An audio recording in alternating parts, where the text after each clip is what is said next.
Grace, gaano na ba kadami ang bumibisita dyan sa Baguio simula nitong buwan ng Nobyembre, lalo na kapag weekend at parang patindi ng patindi ang traffic dyan?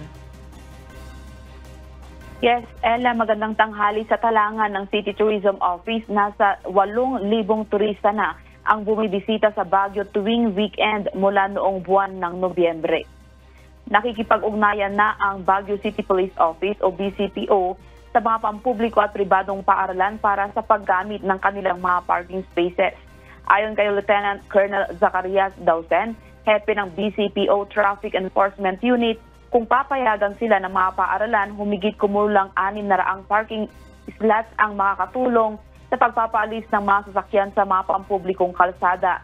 Sa kanilang inventaryo, nasa 2,537 ang magagamit ng mga spaces ng paradahan na kinabibilangan ng paradahan sa tabi ng kalsada at ang sikat na paradahan sa Central Business District. Ayon pa kay Dausen, naghahanda na raw sila sa posibleng pagdagsa ng mga turista na nakita nilang pare-pareho sa mga nakaraang linggo, lalo na noong nagbukas ang lungsod ng ilang mga atraksyon.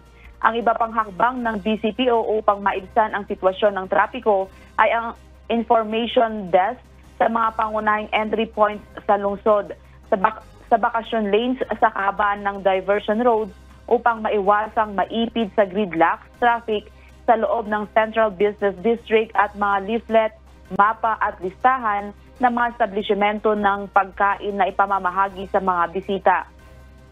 Ella, papahusayin din ang mga social media advisories upang ipaalam sa publiko ng real-time ang tungkol sa trapiko at kondisyon ng kalsada, habang ang mga anti-road obstruction team sa mga barangay ay isa aktibo upang maiwasan ang iligal na paradahan, lalo na sa Central Business District. Yan muna ang balita. Balik sa iyo, Ella. Maraming salamat, Grace Flores.